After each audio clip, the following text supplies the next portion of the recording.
Good afternoon. It's Wednesday, the 20th of September 2023, just after 1 o'clock. Welcome to UK Column News. I'm your host, Mike Robinson. Joining me by video link today, we've got David Scott and Debi Evans. Welcome to the programme, both. Now, we're going to get kicked off straight away here with the Online Safety Bill, because yesterday that passed its final parliamentary debate, which means it's just waiting for royal assent, which is a formality, of course. Well, what did the government have to say about this? They said this major milestone means the government is within touching distance of delivering the most powerful child protection laws in a generation, while ensuring adults are better empowered to take control of their online lives, while protecting our mental health. And David, I thought that was a very interesting statement, because my first question is who is us?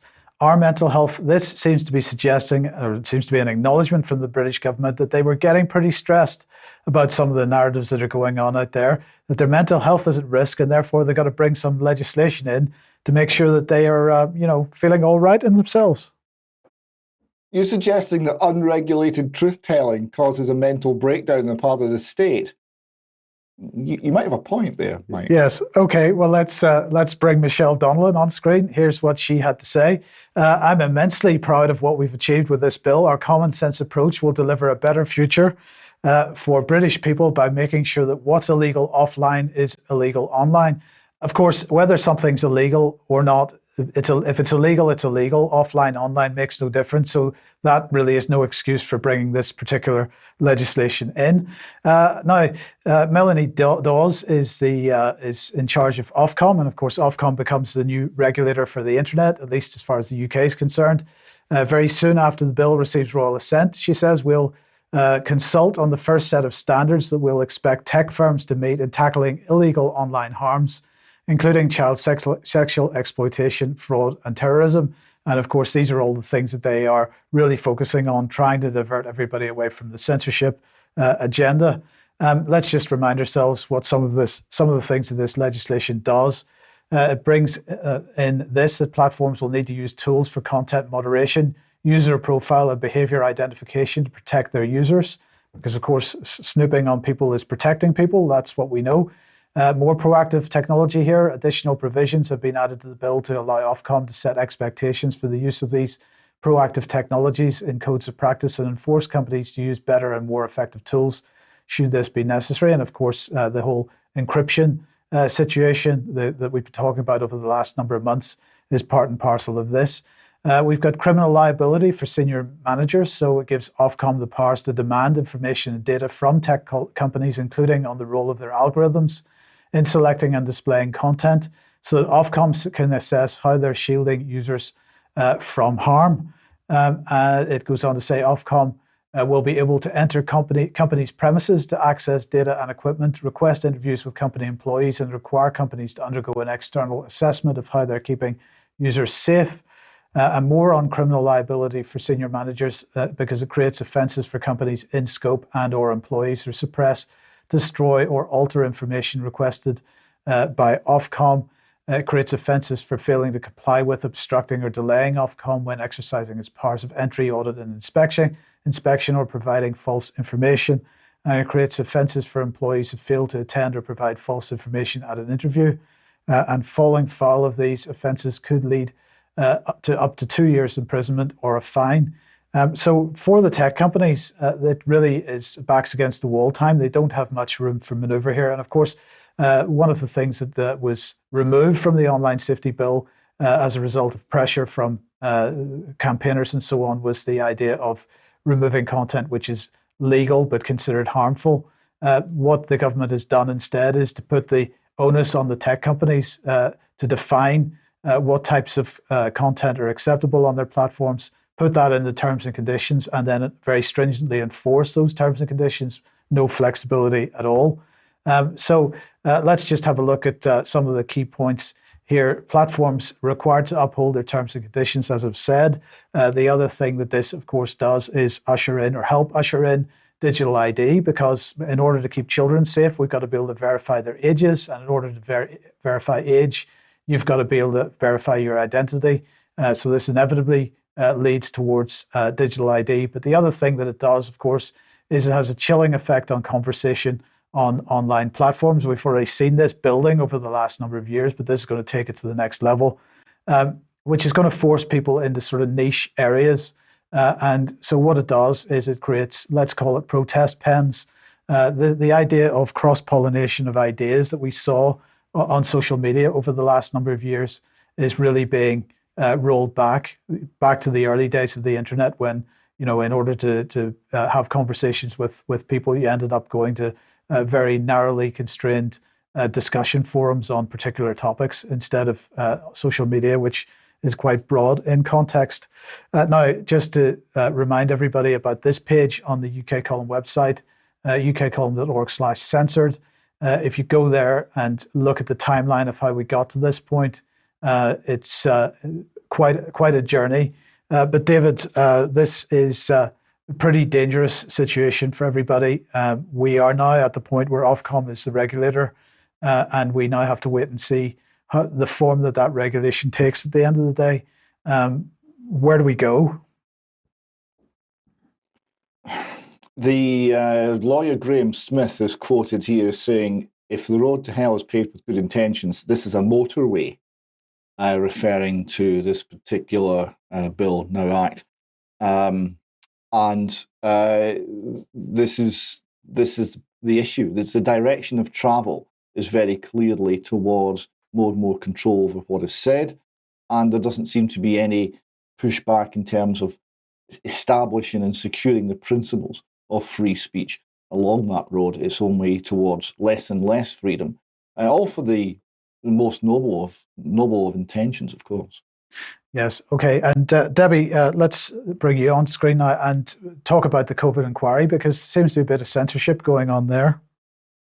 Yes, there does indeed. And my question would be actually to all those that are vaccine injured. I wonder how they're going to feel about the online harms bill. I'm incredibly, I have so much respect and admiration for those with vaccine injuries and the bereaved. And notice this story in the Telegraph that people that have been injured or bereaved by COVID vaccines are having to speak in code online. This includes our very own friends Charlotte from UKCV Family, Charlotte Crichton, Vib, and the Scottish Vaccine Injured. When you go in to look at the article a little bit more, please feel free to freeze the screen, and you can see the kind of abuse and stigma that the vaccine injured and bereaved have been suffering from censorship. I think we're going to be seeing more of the next piece of video in Extra. But just as a snippet, the KC Anne Morris speaking at the COVID inquiry. Let's look. In addition to their injury and bereavement, those we represent have also experienced a second trauma. A lack of medical knowledge and understanding about the risk and presentation of vaccine injury has left injured people undiagnosed and without treatment. Furthermore, a prevailing institutional mindset within medical bodies and the government has been fixated solely on acknowledging the benefits of the vaccine. This has led to the reporting vaccine injury to feel disbelieved, unheard, and marginalised. Censorship is a very real issue, my lady, for the vaccine injured and bereaved. Their support groups have been shut down by social media platforms, and their experience is censored by the mainstream media. They have to speak in code online for fear of having their only source of support taken away from them. They face stigma and abuse for sharing their symptoms in the context of the COVID vaccine, and even being branded as anti-vax for sharing very real and medically proven vaccine injuries. Care must be taken in the inquiry's own examination of the role of social media and ensure that the inquiry itself doesn't fall into the trap of further disenfranchising those who have experienced vaccine injury. And also she went on to say that NHS staff who had been vaccinated and who were also vaccine injured were being threatened and they were being bullied and victimised. So we'll be seeing more of that in Extra. Okay, thank you, Debi. Now, David, let's move on to Ukraine. Yeah, so I think a significant piece of news here. We've got the Telegraph reporting a Russian submarine has been hit by a British-supplied Storm Shadow missile. Now, this submarine was a Kilo class, fairly modern diesel-electric submarine, launched 2014, and it was in a dry dock in Sevastopol, the main Russian naval base in the Black Sea. There was an attack that came in two main waves, comprising Storm Shadow missiles plus some drones. Some of the missiles made it through, and you see in this next shot here just how significant the damage to the submarine was. It's a complete write-off. This will be not rebuilt or repaired. This will be scrapped. And there was also a large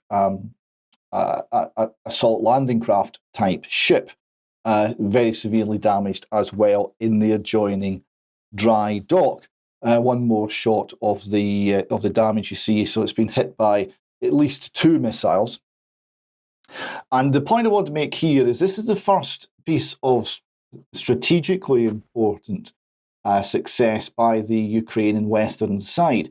There's been some 2-3 months of land assaults all across the front line, which have achieved little on the part of the Ukrainians. Have made some inroads, maybe into the sort of 10-kilometre sort of range in a few local areas, but there's been no strategic breakthrough.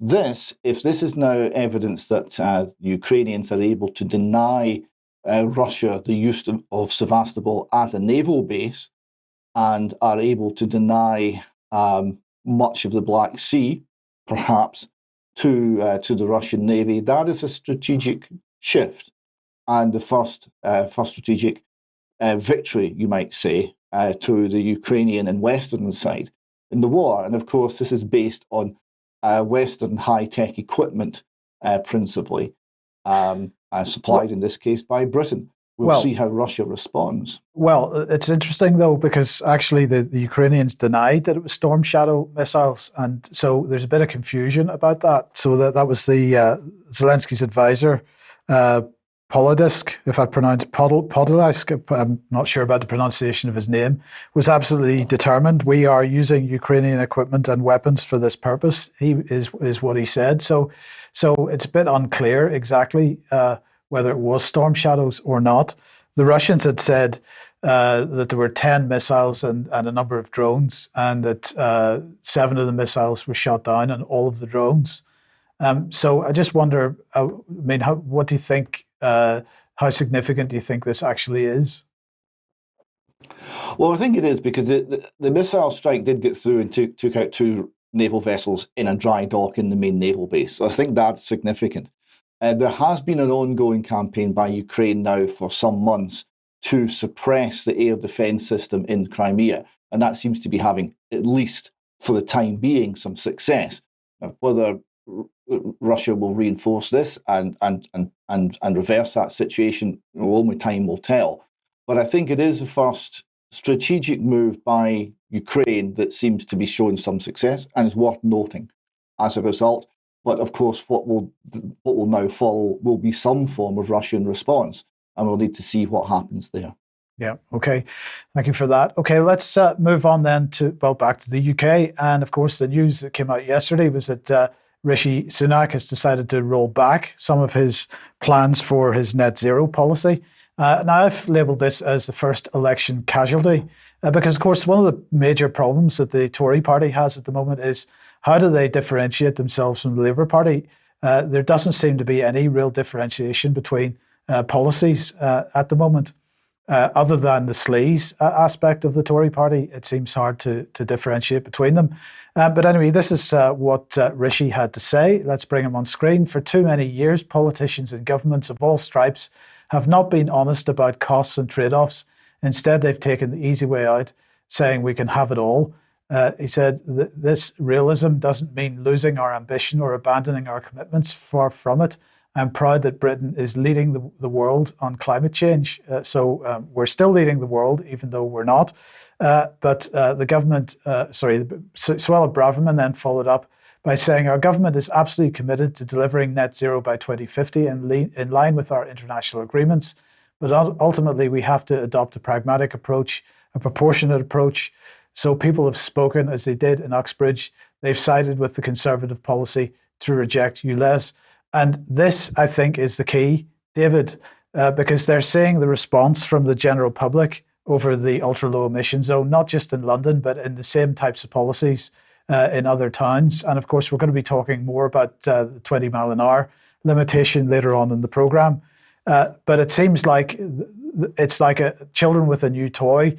They've spotted this might be an option for getting some support from a certain section of the community, and it seems to sit well more with Tory voters, perhaps in their minds, and so they're jumping on it. It seems a little naive. Well, it's the standard Conservative Party approach. First, you surrender the principle. So we're going to go for net zero in 2050. We're going to reduce carbon, whatever that precisely means. CO2 is an existential threat to us all, and climate catastrophe awaits. They buy all of that. Right? None of it's true, but they buy it all. And having surrendered all of the principles, they then say, well, we will manage the transition more efficiently than the other party, and we're not quite as, crazy and extreme as the other party, so vote for us, as an attempt to hold on to power. This is the way it always goes. This is why they're unable to regain lost ground. This is why there's such a disappointment to so many people. This is a standard Conservative Party policy, looking for a way of holding on to power, but not standing up for principle. No, indeed. But the key point here is that this is just words. They're pretending to step back from this, but they're still very much keeping 2050 in mind. In the meantime, though, who is really upset with them? Well, it's the corporations. So here's Lisa Branken from Ford UK saying 3 years ago, the government announced the UK's transition to electric new car and van sales from 2030. The auto industry is investing to meet that challenge. This is the biggest industry transformation in over a century, and the UK 2030 target is a vital catalyst to accelerate forward into a cleaner future. Our business needs three things from government: ambition, commitment, and consistency. So they're a bit upset, David, because they were seeing dollar signs for pursuing a policy that was going to require everybody effectively to replace their internal combustion engine vehicles with electric vehicles, or abandon vehicles altogether, which seems to be the ultimate goal. But the dollar signs aren't quite so big anymore, it seems. Well, yes, and this is the problem with government intervention of this sort. Here we have the Ford Motor Company, and if you look at some of their advertising, just criticising and looking with scorn and contempt at their old customers who bought petrol Ford cars, and they're not concentrating on making better cars for less money to deliver a better product for less cash to the consumer.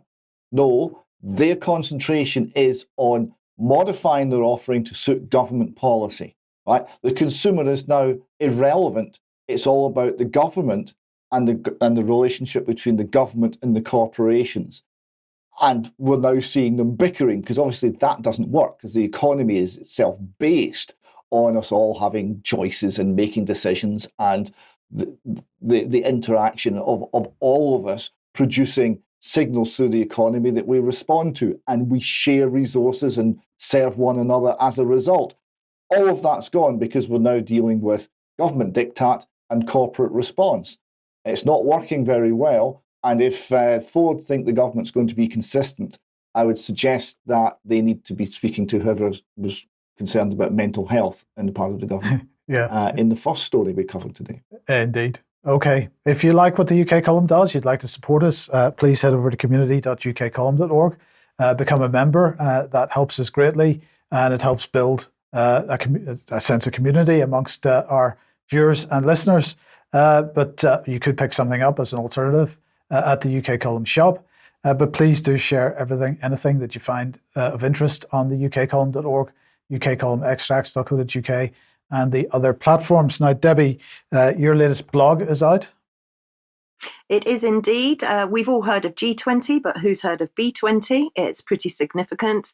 Another arm of the United Nations, the WMO, World Meteorological Organization, very interesting.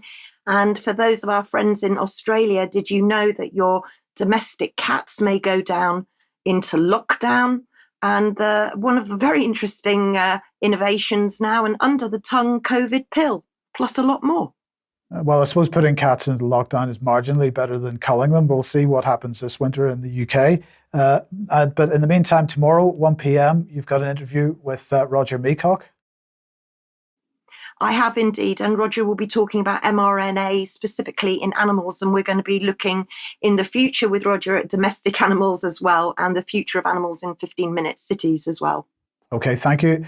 Another reminder of an event taking place on the 30th of September, On Guard for the Liberty of Mankind. This is being live streamed by Oracle Films. This is taking place in Sweden. Now, this is part of a 3-day residential event, which is available for anybody that is able to get there. So do have a look at the website for details. The whole range of speakers, some of them on screen at the moment, including Meryl Nass, Catherine Austin Fitz, Michael Palmer, Philip Kruse, John Titus, and a whole bunch of other extremely interesting people. If you want to find out more, have a look at the doctorsappeal.com website for their conference taking place at the end of this month. And also on the 30th, Matt Campbell will be speaking in London and Camden, and Piers Robinson as well. Matt Campbell recently interviewed by us. And this is about 9/11, this particular excerpt for this event. Get along to that if you aren't able to get along to the Swedish event.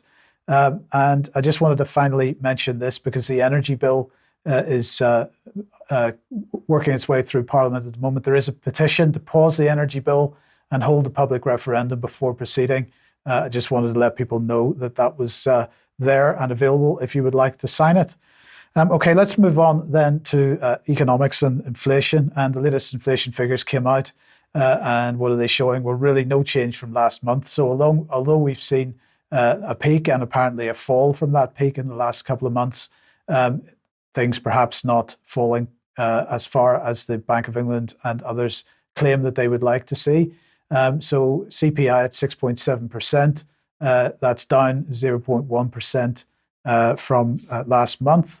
And if we look at the topics or the main areas that were having an effect, now these bars and these graphs look very significant, but in fact they're not really, because if we look at the food inflation, for example, what we find is that it has fallen by 0.1% since last month. Transport, so fuel costs have gone up by 0.15%. So really not much change in inflation, David, but of course that is going to still very high inflation keeps pressure on, and they're still intending to raise interest rates, apparently, at the next Monetary Policy Committee meeting. Yes, and interest rates in real terms are still negative, because if we've got 6.7% inflation and the base rate is 5.25%, that's a negative real interest rate. So that's not going to be doing a great deal. And despite the Radio 4 and the BBC claiming this was a game changer, this 0.1% reduction in the headline rate of inflation, I don't suspect this will have any impact on the decision that the Bank of England's about to make to put the base rate up another 0.25%. But where does that leave the national debt? Well, on the subject of national debt, we're starting with America because it's the most indebted country in the world. The Congressional Budget Office, they had a projection a little while ago that interest payment on the national debt for the fiscal year 2023 would be $663 billion. More on that story in a moment. And by 2033, be $1.4 trillion. So this is going to be, by 2033, 3.7% of GDP, the highest post-war figure. It will be a new post-war record from 2029 onwards, they say. And how did that actually work out? Well, it was actually much worse. Here we see today's statistics from the St. Louis Fed. The federal government's current expenditures, interest payments, seasonally adjusted annual amount is just under $1 trillion, 970 billion. And you see the line, it is going straight up. So that's getting worse in a hurry. And of course, this all has to be paid for from taxation revenue. Let's have a look at that as well from comparison purposes. Federal government of the United States, current total tax receipts, oh dear, they're going down. And they're at 2.9 trillion. So we've already got to a point where more than 1/3 of everything that the federal government in America brings in is going straight out the door in interest payments. And of course, this is getting worse quickly. Now, there was a conference at Jackson Hole, which Mark Anderson reported on. This took place in August, and we've got a few extracts from that. This is a paper submitted at that symposium by Barry Echen-Green, and he's talking about the problem with high national debt. He says public debts have soared to unprecedented peacetime heights. And he says they're not going to decline significantly for the foreseeable future. Now, the reasons for this is, firstly, persistent primary budget surpluses are not on the political cards. The government's spending on its credit card, it can't stop politically, and it can't pay the debt down. Secondly, he says it's difficult to imagine favourable interest rate to growth rate differentials. In other words, we can't grow our way out of this because interest rates are going to be higher than the growth rate. So although the economy is getting bigger, the debt is getting bigger at a faster rate. So we're getting more indebted, not less indebted. We can't grow our way out. And he says, third, inflation is not a sustainable route to reducing high public debts. Only unanticipated inflation has this effect. Oh, yes, well, more on that story, I suspect, in years to come. And he says, fourth, statutory ceilings on interest rates and related measures of financial repression are less feasible today in the past. And he talks about basically increased economic liberty and says the genie is out of the bottle. So we've got huge amounts of debt, and we're not going to be able to pay it back or down or do anything. It's going to get worse, is the message. Now, quickly, if we have a little look at the historical record on this, the country which cleared off the greatest amount of debt was, of course, the United Kingdom. In 91 years, between 1822 and 1913, we started off with a debt to GDP ratio of 194% and took it down to 28%. All that required was a century of peace. It's the most peaceful century we've ever had, a century of 2% compound growth in the economy, leading a worldwide industrial revolution, and having a worldwide empire, and being a country in charge of 1/4 of the globe. That's not happening again. But just remember that figure, 194%. That's under the best possible circumstances, the best in history that's ever been achieved in paying down the national debt. Also from the Jackson Hole paper, we have this illustration of the situation in Italy. Now, Italy's debt is not that expensive compared to America's or Britain's, and this explains why, because if you look at the net purchases of Italian government debt, foreign banks are not buying anything, foreign non-banks are disinvesting, foreign central banks are buying a little bit, but the domestic central bank is buying more or less it all. So basically the central bank's buying its own government debt. It's monetizing the debt by a slightly circuitous route.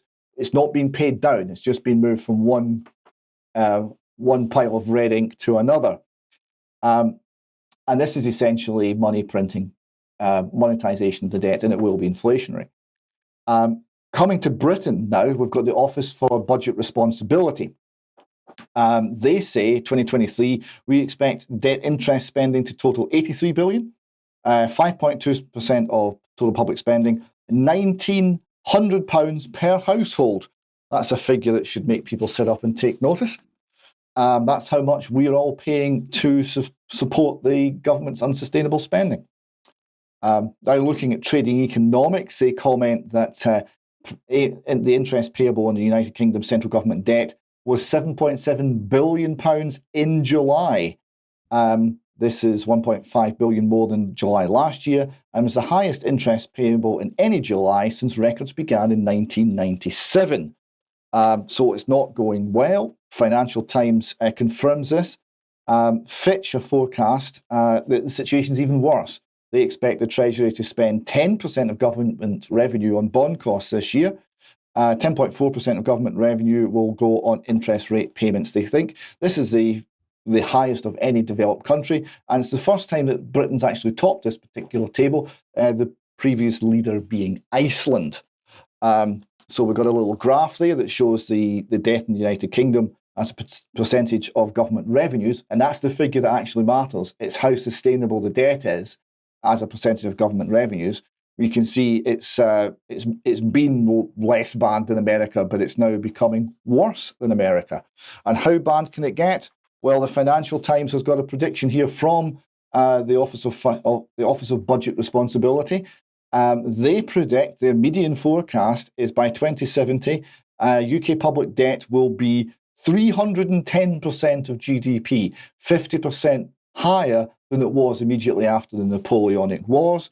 That will not happen before we get anything right, anything close to that level. What we'll see is economic collapse and the government becoming entirely insolvent and a very substantial breakdown in government in the UK. That cannot be sustained, and it won't be. Yeah, and of course, David, we're already seeing this type of breakdown in local authority, so it's only a matter of time before it reaches central government. Now, Debbie, let's move on to health and the UK Health Security Agency. Yeah, well, on a day when the United Kingdom has no NHS because we don't have any doctors working in the NHS because they're all on strike, I thought I'd focus in on the new UK HSA Strategic Plan 2023 to 2026. And there you can see her in all her glory, the CEO of the UK HSA, Dame Jenny Harris. Of course, the UK HSA used to be Public Health England, but now we seem to think that it's fused with security. So let's look a little bit more in depth to this report. And again, freeze the screen for the in-depth detail. But basically, we're looking at three pillars there: prepare, respond, and build. So prepare, be ready for future security hazards. They're the first line of defence. They work with the NHS and the One Health agenda. Respond, save lives, reduce harm through effective responses. They also respond to monkeypox, mpox, salmonella, radiation, chemical, environmental hazards, floods. They haven't consulted me with regards to floods, but apparently they're into floods, and also antimicrobial resistance. And then we've got build, to develop the UK's security capacity to build and invest in scientific clinical public health. Now, they're also included in genomics and, of course, Porton Down, a high containment laboratory. So the UK HSA have been very busy. And GB News recently caught up with this story, which seems to show that some of the migrants coming over have been showing signs of illness. So they've been busy erecting biohazard tents at Dover. So the UK HSA has taken up that cause. It's also taken up the cause in Wales, because it says in Wales specifically, we've got soaring cases of gonorrhea. So they're tracking that. They're saying there's an increase of more than 50% compared to 2021. And of course, the UK HSA are international as well. So they are busy tracking and tracing the latest outbreak of fear in India, which is the Nipah virus, which apparently is putting some areas of India into lockdown. But I suggest the UK HSA might want to talk to Professor Christopher Whitty, because he's come out and said that, you know, if your child's got a cold, because colds do exist, if they've got respiratory illness, they need to go back to school. So send them back to school. They're better off at school. And I'm sure we all can remember seeing children sitting in circles, social distancing with partitioning. But apparently now, if they've got a mild respiratory illness, it's fine to send them back to school. However, before we all get excited, the UK HSA are warning now that children who have not had 2 doses of MMR, especially in some areas in London, which we'll look at in a minute, they could face 3 weeks isolation if they're unvaccinated. So these children are going to be excluded from school completely. Now, this is 128 cases, 128 cases. And the big reason for this is that the UK has lost its measles eradication status from the WHO. So we've got to get it back quickly. So where are these hotspots that the UK HSA are mapping? Because this is what the UK HSA are doing. They're mapping, and in particular, they're saying that children need this MMR because there could be an outbreak of between 40,000 and 160,000 cases. Which areas of London in particular? Well, the areas that they're busy mapping, apparently the areas at most risk are Hackney, 56% of children inoculated, Kensington, 67%, Camden and Enfield, at 68%. So if you live in those particular boroughs, you might just want to keep an eye on what's going on in your school and what your doctor is asking you to take your child for. Now, yesterday was the MHRA board meeting, and I, along with just over 20 members of public, I'm disappointed that it was a smaller number, but some friends of ours were joining, including people from the House of Commons, I might like to add. And chairing the meeting yesterday was Professor Graham Cook, because as you remember, Stephen Lightfoot has resigned. Now, Graham Cook has got lots of conflicts of interest, World Health Organization, Imperial College. And yesterday, he announced that he was going to be a member of NERVTAG. And NERVTAG is the new and emerging respiratory virus threats advisory group. And I can tell you now that is a whole new subject which we'll go into. So very quickly, I want to highlight just a couple of things that came up at the MHRA board meeting. It was very poorly chaired, in my honest opinion. Those of us were watching, we were told that if we were rude or they didn't say the word vexatious, but that's what they meant, then we'd be kicked off the meeting. That's not really been said before. Graham Cook was also quite stern in his introduction. But the revelations around 66, the number 66, so 66 parliamentary questions have been raised about the MHRA in Parliament this year. That's a triple increase from last year, where there were only 20. The last board meeting, they had a backlog of clinical trial applications, but miraculously, they've cleared 966 clinical trial application backlogs have been cleared, and now they're fast tracking all the rest.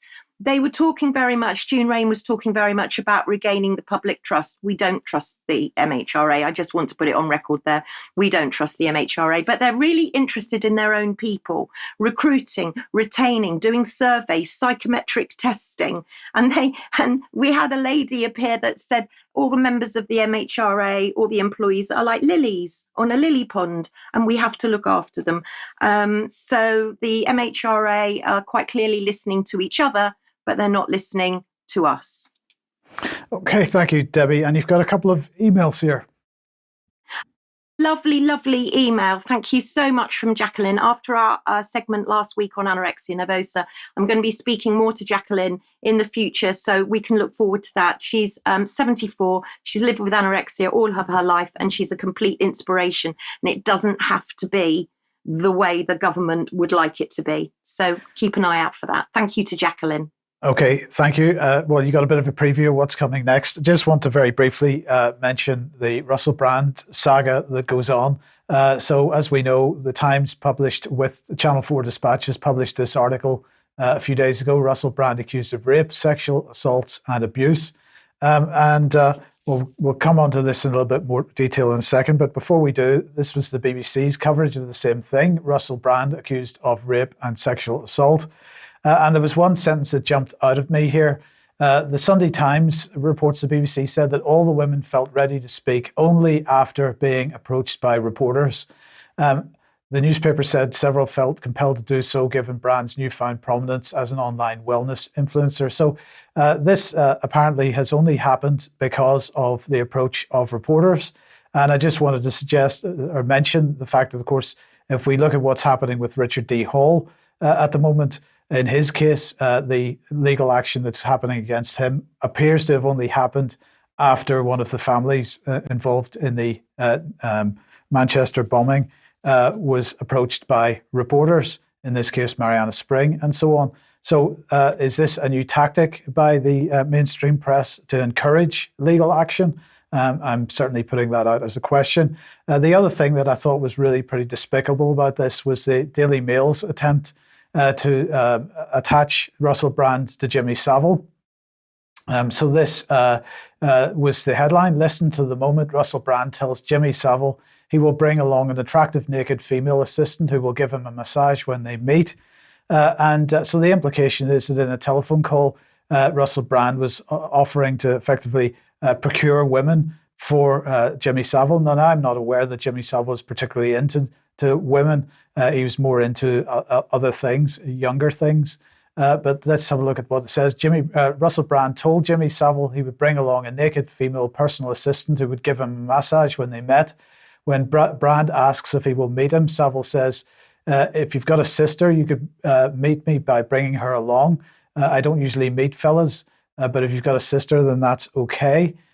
In response, Brand says, well, I haven't got a sister, but I've got a personal assistant, and part of her job description is that anyone I demand she greet, meet, and messages, she has to do it. She's very attractive. Jimmy, would you like her to wear anything in particular, Jimmy? Savile replies, you prefer to wear nothing, to which Brand jokes, that will not be a problem. There's nothing wrong with that. Then, of course, when you actually read further down the article, you discover what this was about. Savile had joined a live call with Brand on Brand's radio program in 2007. So this was done in public by Russell Brand. And David, I'm struggling to see the difference between this and, for example, the way that Have I Got News for You, the satirical news program from the BBC, had covered the Savile thing. They had Savile on their program, and they basically baited him in largely the same way. But anyway, before I get some comment from you, I just want to mention this. If we come back to the Times article and we look at who wrote this, the name Charlotte Wace is second on the list there. And of course, she has a bit of history of perhaps not reporting things entirely fairly, or in fact, destroying people's lives as a result of articles that she's written in the past, particularly this. So this headline in the Mail, this was originally published in 2017. You've got so many lines, you'll end up like Gordon Ramsay with one rogue beautician told undercover reporter in a bid to give her Botox illegally as a soaring number of women risk horrific scars from treatment. And there she is. Charlotte Wace was the journalist who wrote this article. She was the undercover reporter. And in fact, this report ended up in an inquiry from IPSO, the regulator, the press regulator, and also a libel case in which was finally settled out of court, but only after the Daily Mail having admitted that they got the story completely wrong and it should never been published in the first place. They strung the thing out so long that the victim in this case ended up accepting an out-of-court settlement, which perhaps significantly lower than she was entitled to at the end of the day. So I'm going to say there are significant questions around this Russell Brand situation. And at the end of the day, David, very, very briefly, please, but everybody should be viewed as innocent until proven guilty. Innocent until proven guilty, and it is striking that when the sort of behaviour which Brand was quite open about, sexually promiscuous behaviour, was his stock in trade, no one mentioned anything about it, and he was given a complete pass. In fact, was lauded and encouraged and egged on and paid by such organisations as the BBC. And it's only when he starts to say, well, maybe that wasn't the right way to live, and talk about things that are perhaps things that are for sure more important, and starts to talk about some of the things that are actually wrong with the world, then they go for him. It is strange timing. Yes, indeed. Okay, so David, let's move on to Glasgow. Yes, just a little update. We covered this trial when it first called, and the main trial's now on. 11 on trial accused of being involved in a child sex and witchcraft ring. 11 people are on trial. Accusations involve 4 children, and overaction said to have occurred in the city between April 2012 and October 2020. The Glasgow Times is the paper that's covering this daily, pretty much. They report that the alleged victim of the child sex ring was shut in an oven and a fridge. And they describe one child being interviewed where he and another girl rescued this youngster from a freezer. He remembered the girl being curled up in a little ball, and the first thing she said was help. There were also, one of the witnesses was a gentleman who brought this information to the police. He'd spent some time talking to the children. He believed them and brought it to the authorities. And he was being interviewed, examined in court, and he said that the children were urged to join occult practices. The court also heard that the Ouija board was used to talk to dead people and spirits. There's an email describing what happened and claiming there were rape nights, dance and sex nights, as well as dog killing nights. And a dog owned by one of the coven was amongst the animals said to have been cut and stabbed to death. Prosecutor Kath Harper asked the man if the children got upset when discussing any of these horrendous accusations. The witness replied, one of them did a couple of times about things that happened, but the majority of occasions it was just very much matter of fact, like replaying it in their minds and talking it over. And this final slide is a list of the accused. They deny the accusations they face, and the trial before Judge Lord Beckett continues.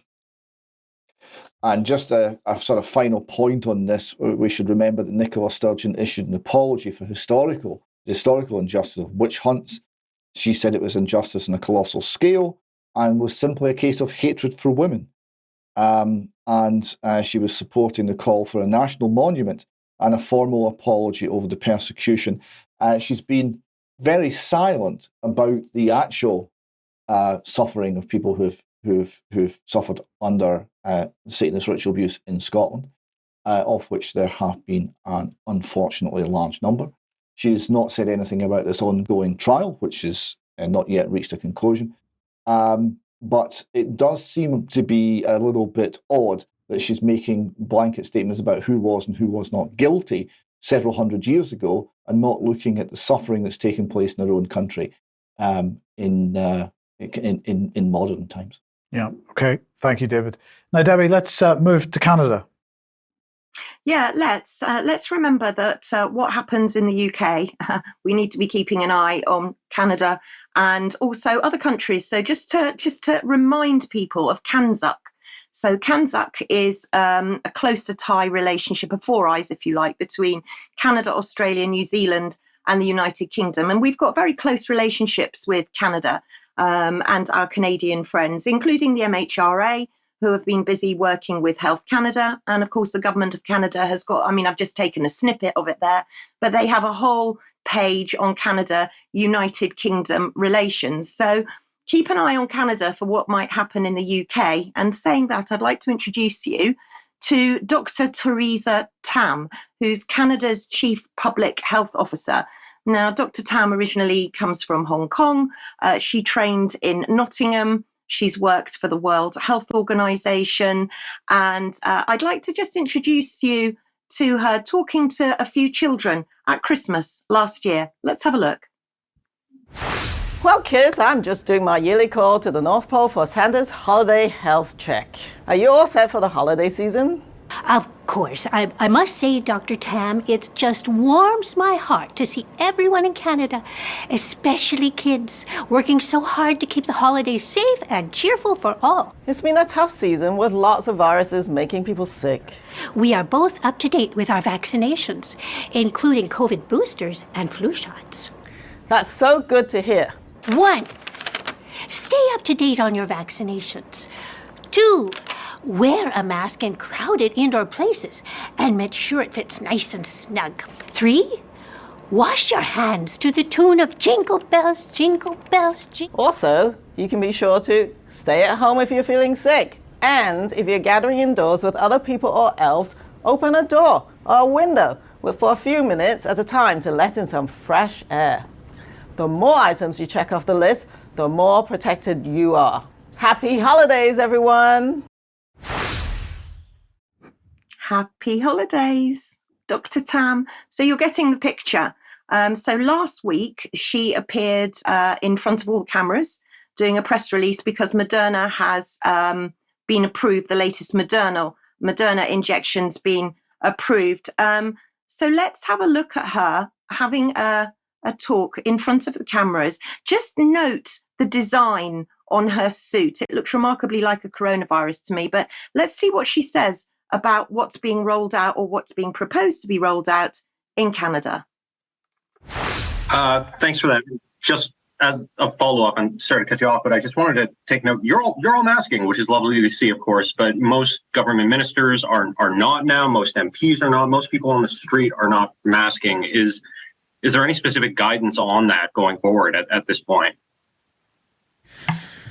Yes, Teresa Tam. So it is a layer of protection. We hope people have developed the habit to be able to use masks as needed during the respiratory virus season, not just for COVID, but for all the other respiratory pathogens that will be transmitted around this time. So I do think now is the time to get your masks ready if you don't already have them. In our own particular context, we certainly in our area, there's been an uptick in some of the COVID-19 indicators. For me personally, there have been cases around, even my work colleagues. So that's one of the reasons why we are wearing masks today. So that's what's looking like it's coming Canada's way and probably ours soon. But I just want to remind people of a film that Dr. Tam appeared in 10 years ago in Canada. This was a production from the National Film Board of Canada called Outbreak: Anatomy of a Plague. If we look at the cast list, we can see that Dr. Tam is playing herself, but it's a drama documentary. Now, this was a drama documentary about smallpox. So let's see what Dr. Tam said 10 years ago. I think the public has to know this is one of the worst case scenarios in terms of an infectious disease outbreak, in that their cooperation is sought. If there are people who are non-compliant, there are definitely laws and public health powers that can quarantine people in mandatory settings. It's potential you could track people, put bracelets on their arms, have police and other setups to ensure quarantine is undertaken.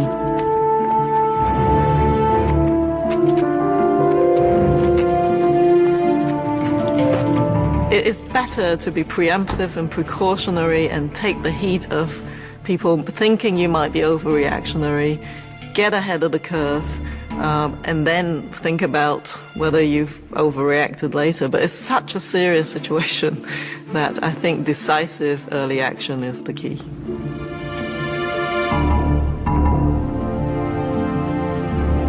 Police checkpoints are set up on all the bridges, and everyone leaving the city is required to show proof of vaccination.